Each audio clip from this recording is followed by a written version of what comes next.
She hadn't eaten in 2 days, but when a stranger placed warm bread in her hands, it felt like more than kindness.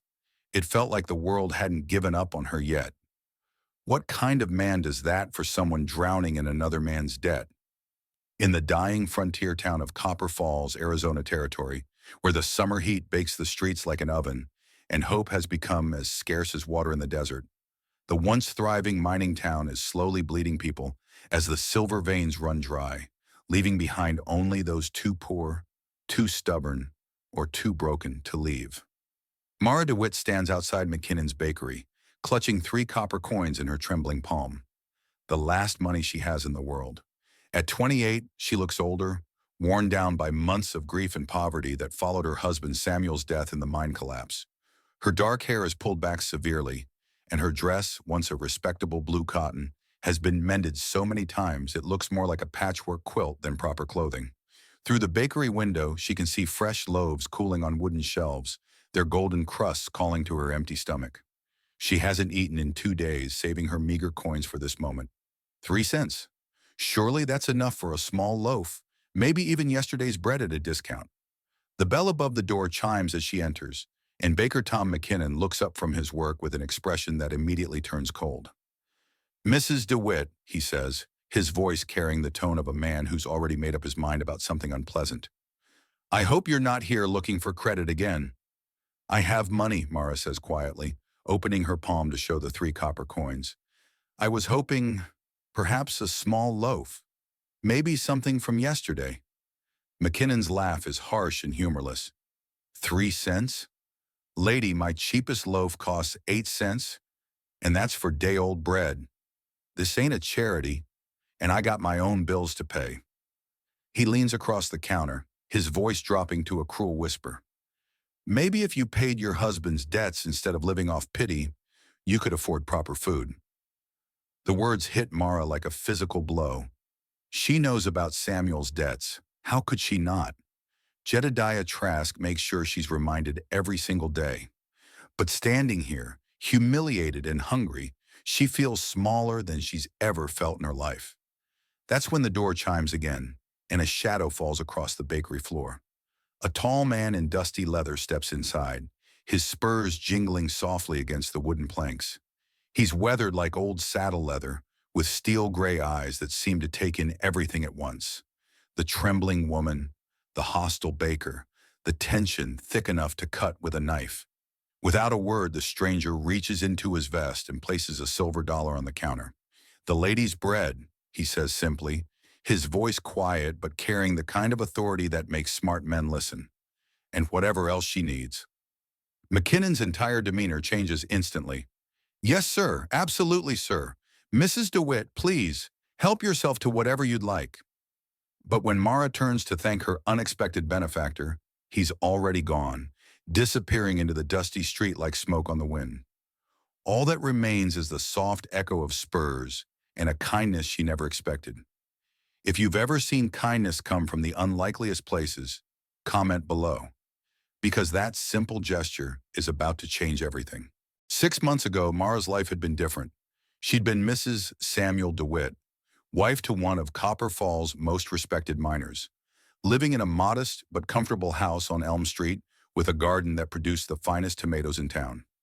Samuel had been a good man, quiet, hard-working, with dreams of saving enough money to buy a small ranch where they could raise the children they'd been hoping for. Then came the morning that changed everything. The Silver Star mine had been showing signs of instability for weeks, but the company pushed the miners to keep working, chasing one last rich vein before winter set in. Samuel had expressed concerns about loose timbers and strange sounds echoing through the tunnels, but concerns didn't pay wages, and they needed the money. The cave-in happened on a Tuesday morning at 9:47 a.m. Mara knows the exact time because she was hanging laundry when the ground shook, and the horrible rumble echoed across town like distant thunder. 17 men went down in that collapse. Only 4 came out alive, and Samuel wasn't one of them. The debt collectors arrived before Samuel's body was even cold in the ground. Led by Jedediah Trask's chief enforcer, a weaselly man named Silas Kane, they presented Mara with papers she didn't understand and bills she couldn't pay. Apparently, Samuel had borrowed heavily against their property to invest in a mining claim that turned out to be worthless. What Mara thought was their modest savings had actually been debt, cleverly disguised by Trask's manipulation of local law and his stranglehold on the town's finances. "Your husband was a dreamer, Mrs. DeWitt," Trask had told her during their first meeting, his voice dripping with false sympathy. "Unfortunately, dreams don't pay debts. But I'm a reasonable man. I'll give you time to figure out arrangements." Those arrangements had slowly stripped away everything Mara owned. First went Samuel's tools and personal effects, then the furniture, piece by piece, until her once comfortable home became a hollow shell. The garden was trampled by Trask's men during their inspections, and the chickens were confiscated to offset storage costs for the items they'd already taken. The worst part wasn't the poverty, it was the way the town had turned its back on her. Neighbors who'd once borrowed cups of sugar and shared Sunday dinners now crossed the street when they saw her coming. Business owners who'd once greeted her warmly now treated her like a pariah, afraid that associating with her might bring Trask's attention to their own debts and obligations. Because everyone in Copper Falls owed something to Jedediah Trask. He owned the general store, the lumber yard, and most of the remaining mining claims. He held mortgages on half the houses in town and had his fingers in every business deal that mattered. Cross Trask, and you might find your credit cut off, your property taxes mysteriously increased, or your business permits held up by bureaucratic red tape. Now, walking home from the bakery with a full loaf of bread clutched against her chest, Mara tries to make sense of what just happened. The stranger's kindness feels too good to be true, too random to be real. In her experience, men don't help women without expecting something in return, and she's learned to be suspicious of unexpected generosity. She reaches her small rented room above Mrs. Henderson's dress shop, the only accommodation she can afford now that her house has been seized, and climbs the narrow stairs with tired legs. Tomorrow she'll try to find the mysterious cowboy to thank him properly. Tonight, for the first time in days, she'll go to sleep with food in her stomach and something approaching hope in her heart. She doesn't know it yet, but 3 blocks away, the cowboy is asking very specific questions about Jedediah Trask. And Trask's network of informants is already carrying word back to their boss about the stranger who paid for a widow's bread. The next morning dawns hot and still, with the kind of oppressive heat that makes even the lizards seek shade. Mara wakes before sunrise, as has become her habit since Samuel's death. Sleep comes fitfully when your stomach is empty and your future uncertain, so she's learned to make the most of the cooler morning hours. She's sweeping the front steps of Mrs. Henderson's shop when she hears them. The distinctive sound of boot heels and spurs on wooden planks, moving with the measured pace of a man who's never in a hurry but always aware of his surroundings. She looks up to see the stranger from yesterday approaching, leading a magnificent black horse that moves with the quiet confidence of its rider. In daylight, she can see him more clearly. He's tall and lean, probably in his early 40s, with the kind of weathered face that speaks of years spent under an unforgiving sun. His dark hair is touched with gray at the temples, and a thin scar runs from his left ear to the corner of his mouth, the kind of mark that comes from violence, survived and overcome. His clothes are well-made but practical, leather vest over a white shirt, dark pants that have seen hard use, and boots that could probably tell stories of 1,000 miles of hard trail.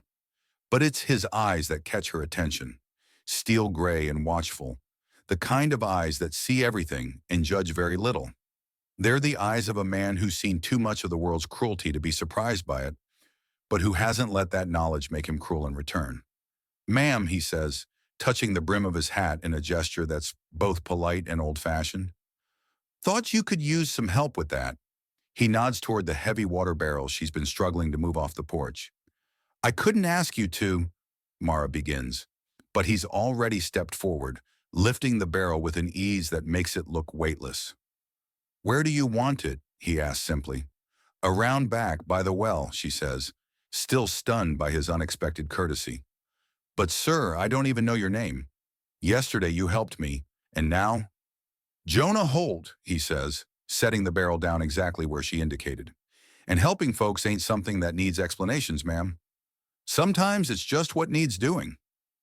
From across the street, old Mrs. Patterson peers out from behind her curtains, her face tight with concern and curiosity. By noon, word will have spread throughout Copper Falls that the mysterious stranger has been seen helping the widow DeWitt, and speculation will run rampant about his motives. "He's got the look of a bounty hunter," whispers Jake Morrison at the general store. "Seen plenty of his type come through. Quiet, careful, armed for bear, probably tracking someone. Could be worse than that," adds Eleanor Brass, the banker's wife. "Could be one of them hired guns from back east. Lord knows we've had enough trouble without bringing in more." But down at Murphy's blacksmith shop, a different conversation is taking place. Jonah Holt stands in the doorway, his form silhouetted against the bright morning sun, watching as Murphy shapes a horseshoe on his anvil. The blacksmith is a massive man with arms like tree trunks and a reputation for straight talk. "Looking for some work done?" Murphy asks, not looking up from his hammering. "Information, mostly," Jonah says quietly, "about a man named Jedediah Trask." Murphy's hammer pauses mid-strike. He looks up, meeting Jonah's steady gaze, and sees something there that makes him set down his tools. "Mister, asking questions about Trask in this town is like poking a rattlesnake with a short stick. What's your interest?" "The professional kind," Jonah answers, and Murphy understands that's all the explanation he's going to get. "Then you'd best be careful," Murphy says, lowering his voice. "Trask's got eyes and ears everywhere. He'll know you've been asking about him before the sun sets, if he doesn't already know." Jonah nods, unsurprised. "Much obliged," he says, and turns to leave. "Holt," Murphy calls after him. "Whatever you're planning, there's folks in this town who've been waiting a long time for someone with the stones to stand up to that bastard. Just thought you should know." As Jonah walks back toward the main street, he doesn't notice the small figure watching from the alley beside the feed store. Trask's youngest runner, a boy named Billy who earns his pennies by carrying messages and keeping his mouth shut about what he sees and hears. And Jedediah Trask has already heard about the cowboy who bought bread for a widow.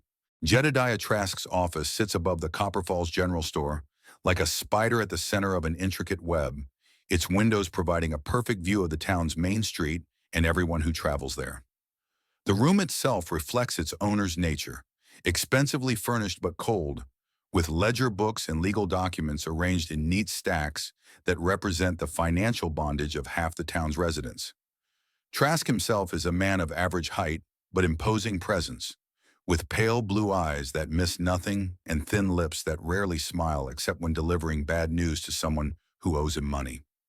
At 52, he's accumulated wealth through a combination of shrewd business sense, legal manipulation, and utter ruthlessness toward anyone who stands in his way. The knock on his door comes at precisely 9 in the morning, just as Trask expected. "Come," he calls, and Silas Kane enters, hat in hand and information ready to report. "About that drifter, Mr. Trask," Kane begins, consulting a small notebook. "Name's Jonah Holt. Been asking questions about you down at Murphy's smithy.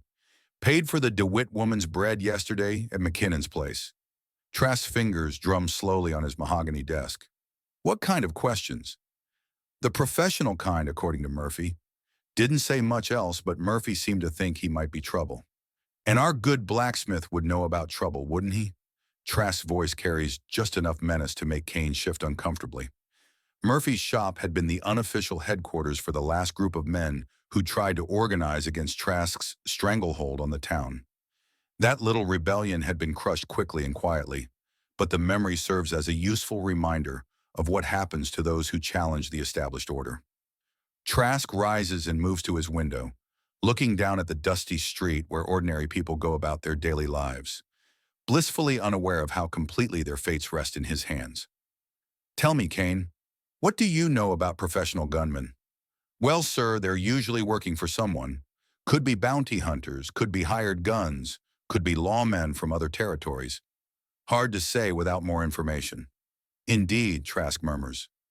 The rise of his empire hadn't been accomplished without making enemies, and he's always been prepared for the possibility that someone might eventually come looking for him. But the timing seems too convenient. A mysterious stranger appears just as he's tightening the noose around the DeWitt woman's neck, just as he's preparing to seize the last valuable property in town. The other men dug in the ground looking for ore, Trask built a network of debt and dependency that proved far more profitable than any mineshaft.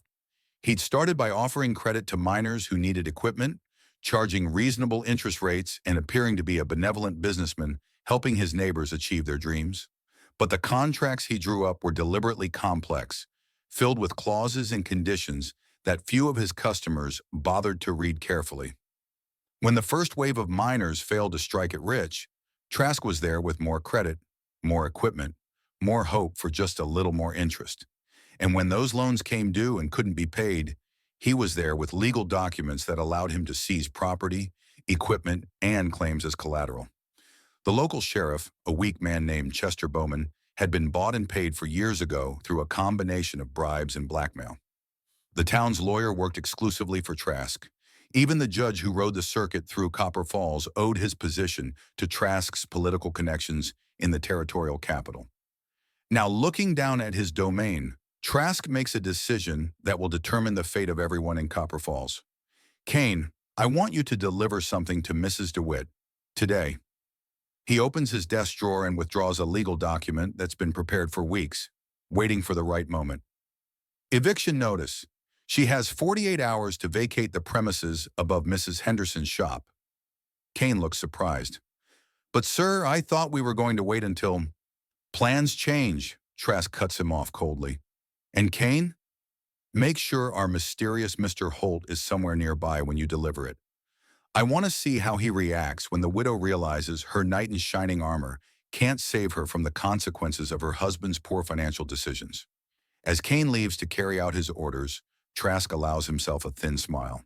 If Jonah Holt is indeed what he appears to be, a professional gunman working for unknown parties, then forcing him to show his hand early might be the smartest move Trask has ever made. After all, dead heroes can't collect their fees. Tom McKinnon is kneading dough when the shadow falls across his bakery door for the second time in 2 days. He looks up to see Jonah Holt standing in the entrance, and something about the cowboy's stillness makes the baker's hands stop their work. Mr. McKinnon, Jonah says quietly, stepping inside and closing the door behind him. Thought we might have a conversation about yesterday. I don't know what you mean, McKinnon says, but his voice wavers slightly. I was just conducting business as usual. Jonah moves to the counter with deliberate slowness, his spurs making soft music on the wooden floor. Business, he repeats thoughtfully. What do you call it when you humiliate a hungry woman who's trying to buy bread with the last coins she has in the world? Look, mister, I don't know who you think you are, but I think I'm a man who doesn't like seeing decent folks treated poorly, Jonah interrupts, his voice never rising above conversational level, but carrying an edge that makes McKinnon step backward. And I think you're a man who's forgotten that kindness doesn't cost extra. There's no threat in Jonah's words, no violence in his posture, but McKinnon suddenly feels like a rabbit who's just noticed the hawk circling overhead.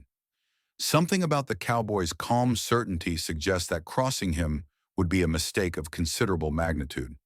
I was just following business practices, McKinnon stammers. Times are hard, and I can't afford to. Times are hard for everyone, Jonah agrees, but they're especially hard for widows trying to survive on pocket change, while men with full bellies lecture them about charity. He picks up a fresh loaf from the counter, examining it with apparent interest. Fine-looking bread. Your wife's recipe?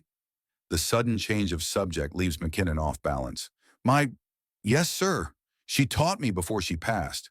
I'm sorry for your loss, Jonah says, and his sympathy sounds genuine. I bet she was the kind of woman who'd have given Mrs. DeWitt that bread yesterday without thinking twice about the money. McKinnon's face flushes red. You don't know anything about my wife? No, Jonah agrees, but I know something about decent people, and I'm guessing she was one. Makes me wonder what she'd think about how you treated that widow yesterday. The words hit harder than any physical blow could have. McKinnon looks away, his hands shaking slightly as he returns to his kneading. What do you want from me? Nothing, Jonah says simply. Just thought you should know that Mrs. DeWitt will be coming by regular like now, and I suspect she'll always be treated with the respect she deserves. He places a silver dollar on the counter, more than enough to pay for the loaf he's holding. For the bread, he says, and for the lesson. By the time word reaches the other business owners on Main Street, The story has grown in the telling. That drifter threatened Tom McKinnon, whispers Sarah Collins at the post office. Said he'd come back if the baker didn't treat the DeWitt woman better. I heard he drew on him, adds Charlie Peterson from the livery stable. McKinnon was shaking like a leaf when I saw him this morning. But the story that reaches Mara is different. When she stops by the bakery to thank McKinnon for his kindness the day before, she finds him apologetic and generous, insisting she take an extra loaf and refusing to accept payment. It's the least I can do, Mrs. DeWitt, he says, his eyes unable to meet hers. I was ungracious yesterday. Won't happen again. Mara walks home with bread under her arm and confusion in her heart. The transformation in McKinnon's attitude is so complete it seems almost miraculous. But she suspects she knows who's responsible for the change. She finds Jonah Holt exactly where she expected, in the small yard behind Mrs. Henderson's shop, repairing the broken fence that's been bothering her for weeks. He works with the quiet efficiency of a man accustomed to solving problems with his hands, and he doesn't look up when she approaches. You didn't have to do that, she says quietly. Do what? He asks, not pausing in his work. Whatever you said to Tom McKinnon. He was practically giving bread away this morning. Jonah drives another nail into the fence post before answering. Just reminded him that treating folks with respect doesn't cost extra. Mara sits down on the back steps, watching him work. There's something peaceful about his presence, something that makes her feel safer than she has in months. Why are you helping me? She asks finally. This time Jonah does pause, looking at her with those steady gray eyes. Sometimes good people end up in bad situations through no fault of their own, he says, and sometimes other people are in a position to help. Doesn't need to be more complicated than that. They share the bread she brought from McKinnon's bakery, sitting on the steps as the afternoon heat builds around them. It's the same bread that started everything, the bread that brought them together, the bread that's becoming a symbol of something larger than either of them fully understands yet. But in Jedediah Trask's office across town, that bread represents something else entirely. A line in the sand, drawn by a stranger who doesn't understand the rules of the game he's chosen to play, and Trask is about to teach him those rules the hard way. The knock comes at 3 o'clock in the afternoon, when the desert heat has turned Copper Falls into a furnace, and most sensible people are seeking shade. Mara is mending one of her few remaining dresses when she hears boots on the stairs leading to her small room above Mrs. Henderson's shop. Mrs. DeWitt? The voice belongs to Silas Kane, and Mara's blood turns cold at the sound. Kane never brings good news. He's Trask's messenger of financial doom, the man who delivers eviction notices and final demands with the enthusiasm of an undertaker measuring coffins. She opens the door to find Kane flanked by two of Trask's other enforcers. Bull Morrison, a massive man with fists like sledgehammers, and Quiet Pete Williams, who earned his nickname not from shyness, but from his talent for making problems disappear without attracting attention. Mr. Kane, Mara says, keeping her voice steady, despite the fear crawling up her spine. What can I do for you? Kane produces a folded document with the ceremonial importance of a priest handling holy relics. Eviction notice, Mrs. DeWitt. You have 48 hours to vacate these premises. Mr. Trask has foreclosed on the property due to your late husband's outstanding debts. The words hit Mara like a physical blow. This room isn't much, just 4 walls, a narrow bed, and a window that looks out on the alley. But it's home. It's the last refuge she has in a world that's been systematically stripped away from her, piece by piece.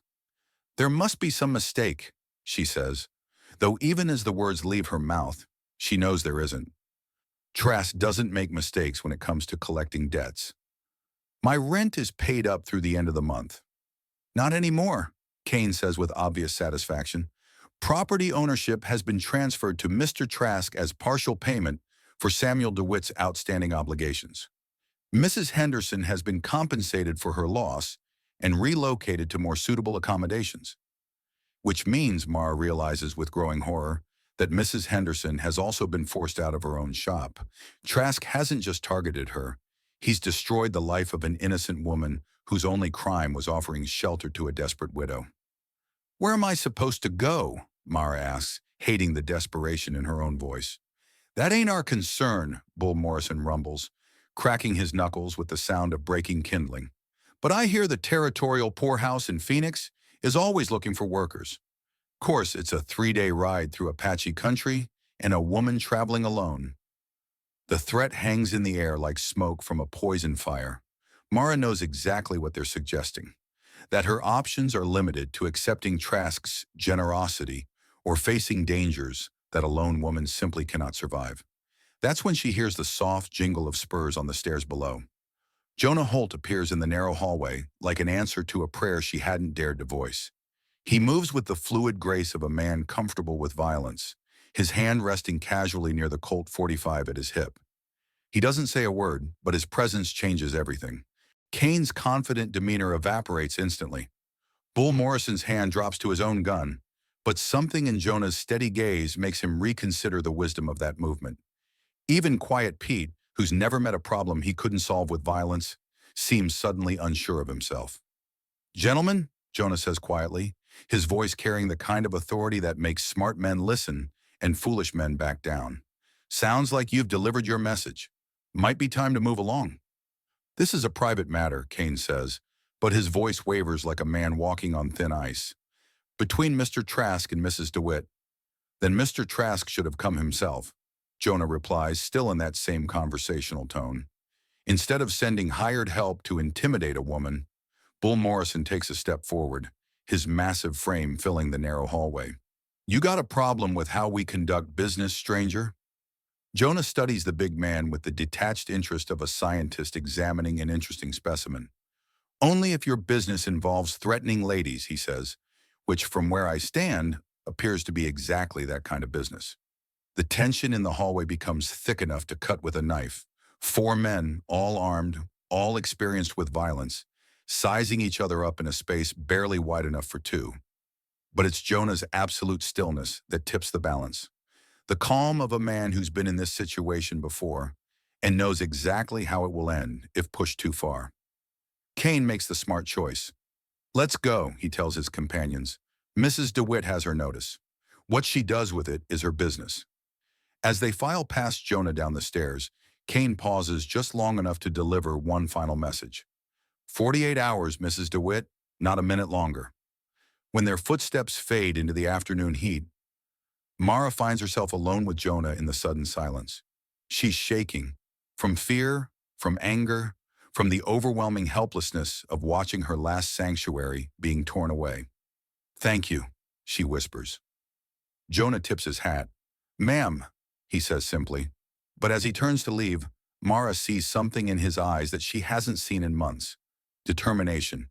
Not just to help, but to fight. And Mara DeWitt is about to discover that she's tired of being pushed around. The secret meeting begins at midnight in the basement of Copper Falls Only Church, with participants arriving separately through the back entrance that faces the cemetery. Reverend Michael Hayes, a thin man with prematurely gray hair and eyes that burn with righteous fury, unlocks the door and waves people inside with nervous glances toward the main street. The gathering is small but significant. Murphy the blacksmith, his massive frame barely fitting through the narrow doorway. Dr. Sarah Mitchell, one of the few women in town with a profession that makes her financially independent. Tom McKinnon, still shaking from his encounter with Jonah Holt, but determined to make amends. And a handful of other business owners who've grown tired of living under Trask's thumb. Mara arrives last, having waited until she was certain no one was watching Mrs. Henderson's shop. The past 24 hours have transformed her in ways she's still trying to understand.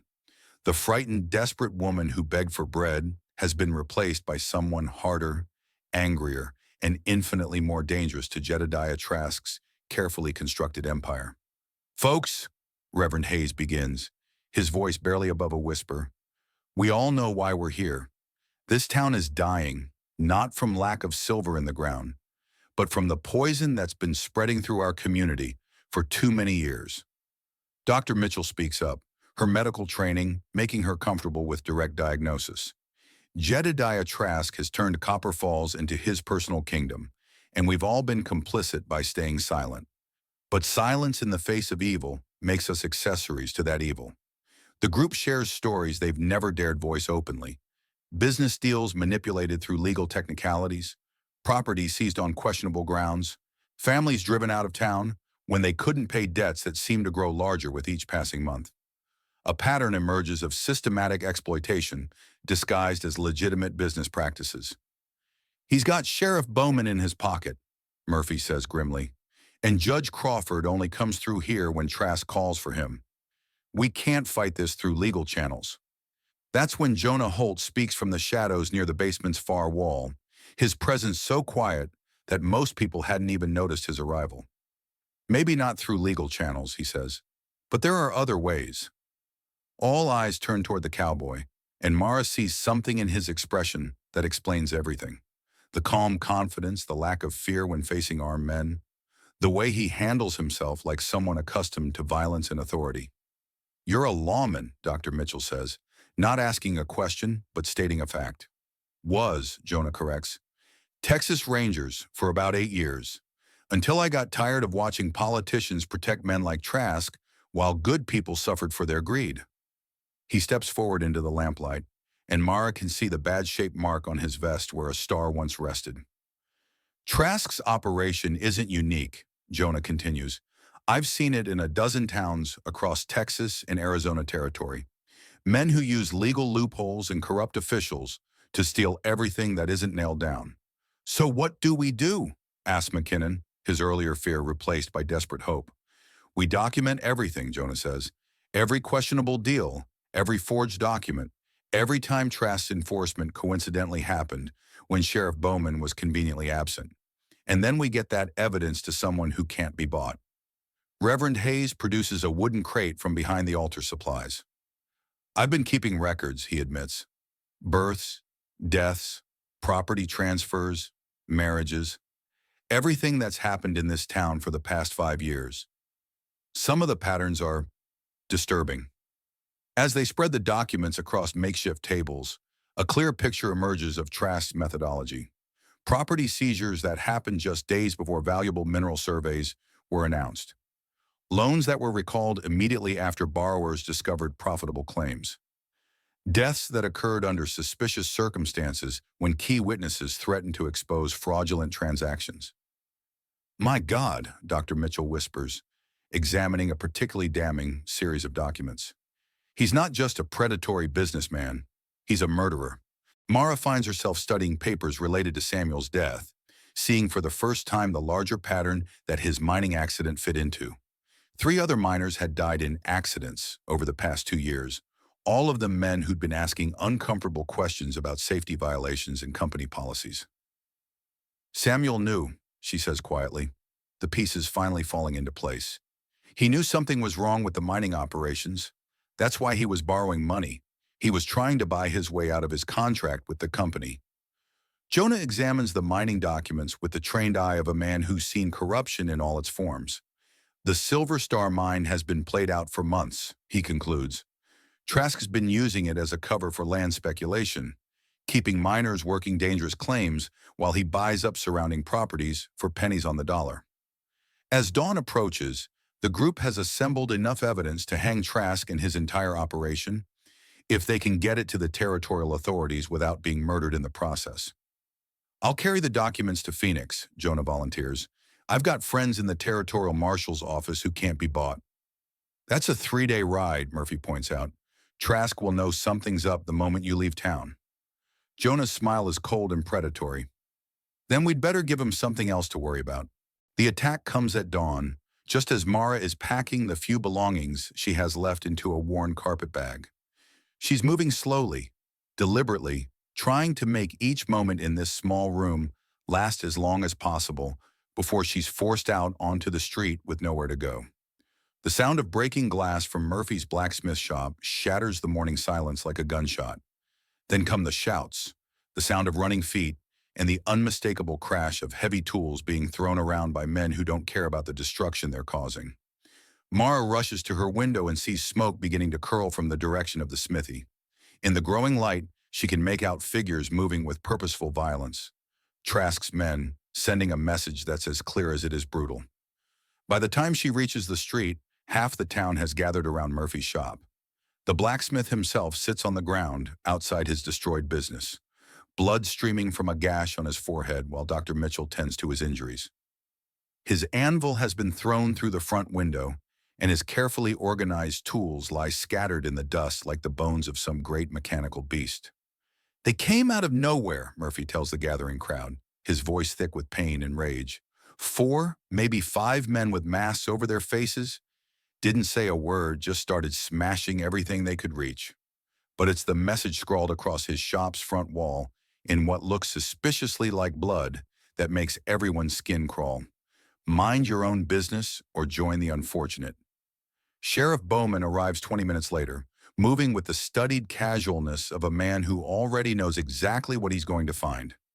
He examines the destruction with theatrical concern, asking all the right questions while carefully avoiding any inquiry that might actually lead to answers. Terrible thing, Bowman says, shaking his head with practiced sympathy. Probably drifters passing through looking for easy targets. I'll put out word to neighboring towns, see if anyone's seen suspicious characters. Suspicious characters? Dr. Mitchell's voice cuts through the sheriff's performance like a scalpel. Chester, we both know who did this and why. The only question is whether you're going to do your job or continue pretending that Jedediah Trask doesn't own you body and soul. Bowman's face flushes red, but before he can respond, Jonah Holt appears at the edge of the crowd. He surveys the destruction with the calm assessment of a man reading a familiar book, then walks directly to Sheriff Bowman with the kind of purposeful stride that makes smart people get out of the way.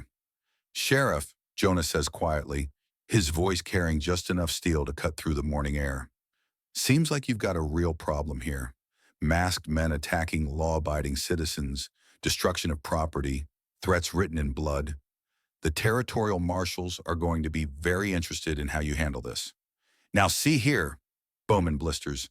I don't need some drifter telling me how to do my job. No, Jonah agrees. You don't. But you do need to decide whether you're a peace officer or Jedediah Trask's personal errand boy, because those are the only 2 options you've got left. The crowd goes silent, understanding that they're witnessing something unprecedented in Copper Falls. Someone calling out Sheriff Bowman's corruption in public, forcing him to choose between his badge and his paymaster.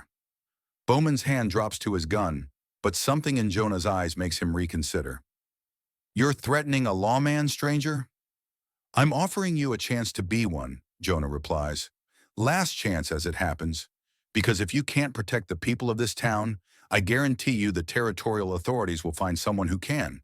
Before Bowman can respond, Mara steps forward from the crowd. The frightened, desperate woman who'd begged for bread just days ago is gone, replaced by someone who's found her voice and isn't afraid to use it. Sheriff Bowman, she says, her voice carrying clearly across the gathered townspeople. My eviction notice gives me until tonight to leave Mrs. Henderson's shop, but I'm not going anywhere. If Mr. Trask wants me out, he can come and face me himself instead of sending masked cowards to terrorize innocent people. The declaration sends a ripple of shock through the crowd. Everyone knows that defying Trask openly is tantamount to signing your own death warrant, but Mara stands straight and tall, no longer the broken widow who'd been selling her possessions piece by piece to survive. Mara, Dr. Mitchell says quietly, you don't know what you're saying. I know exactly what I'm saying, Mara interrupts. I'm saying that Jedediah Trask has stolen my husband, my home, my future, and my dignity. But he hasn't stolen my courage, and I won't be driven out of this town like a whipped dog. As the crowd begins to disperse, murmuring among themselves about Mara's unprecedented act of defiance, Jonah approaches her with something that might be respect in his eyes. That was brave, he says quietly, also dangerous as hell. Everything's dangerous now, Mara replies. The only question is whether we face that danger on our feet or on our knees. That evening, as darkness settles over Copper Falls like a morning shroud, smoke begins rising from Mrs. Henderson's dress shop. But when Trask's arsonists arrive to complete their work, they find Mara DeWitt waiting for them in the yard behind the building, along with Jonah Holt and a growing number of townspeople who've decided they're tired of living in fear. The war for Copper Falls is about to begin, and it started with a loaf of bread. Modest stalls in the town square, while residents go about their business with the quiet efficiency of people who've learned not to draw attention to themselves. But this particular Saturday morning carries an electric tension that has nothing to do with the summer heat building over the desert. Mara DeWitt stands behind a small table laden with fresh loaves of bread, their golden crusts gleaming in the early sunlight. She'd spent the entire previous night baking in the ruins of Mrs. Henderson's shop, using the stone oven that had somehow survived Trask's arsonists. Each loaf represents an act of defiance, a declaration that she won't be driven from her home by intimidation and violence.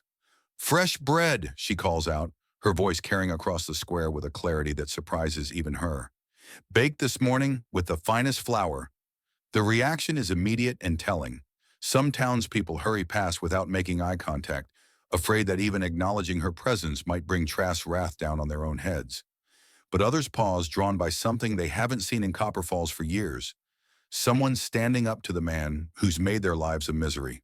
Tom McKinnon is the first to approach, his face flushed with shame and determination. "Mrs. DeWitt," he says loudly enough for everyone to hear, "I'd like to buy a loaf. Your bread's always been the finest in town."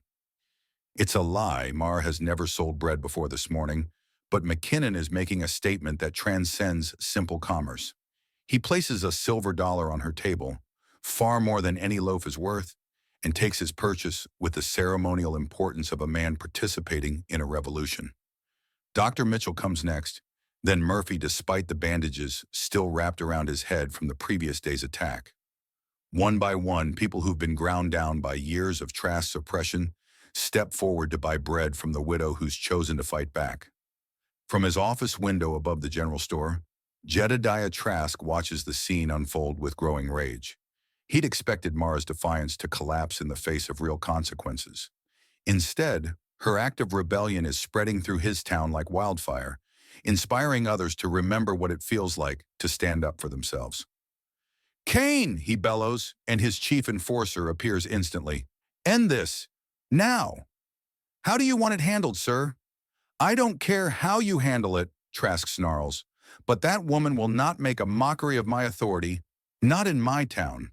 Kane nods and heads for the door, but before he can reach the street, a new complication arrives in the form of a dust cloud on the horizon. As the cloud resolves into recognizable shapes, Trask's blood runs cold. Three riders approaching at a steady pace, their badges glinting in the morning sun, territorial marshals arriving ahead of schedule.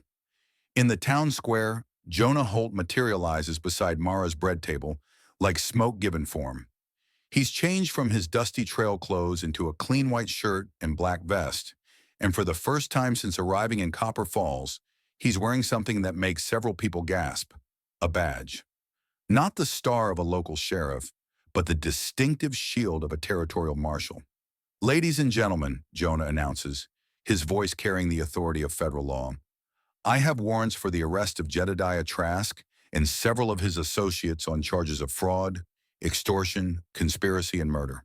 The square erupts in chaos.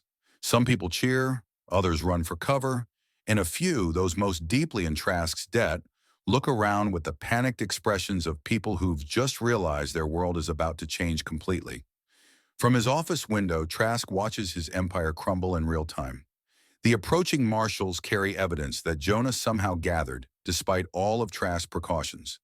The townspeople who've lived in fear for so long are openly celebrating in the street. And at the center of it all stands Mara DeWitt, selling bread and smiling like a woman who's just remembered what freedom tastes like. The final confrontation comes when Trask himself emerges from his building, flanked by Kane and his remaining enforcers. He's armed with a pearl-handled revolver that's never been fired in anger, and his face carries the desperate fury of a man watching everything he's built slip through his fingers. "You think you've won?" he shouts at Jonah across the square. "You think a few pieces of paper and some territorial badges are going to change anything? I own this town. I own these people." Jonah's response is delivered in the same quiet voice he's used since arriving in Copper Falls, but now it carries the weight of federal authority. "Jedediah Trask, you're under arrest. Drop your weapon and surrender peacefully." The gunfight that follows is brief but decisive. Trask and his men are professional bullies, accustomed to terrorizing unarmed civilians and defenseless widows. But Jonah Holt is a trained lawman with years of experience facing down real criminals, and the outcome is never in doubt. When the smoke clears, Trask lies wounded but alive in the dust of the town square he'd ruled for so long. Kane and two other enforcers are dead, and Sheriff Bowman, faced with the choice Jonah had offered him, finally finds the courage to pin his badge back on and do his job.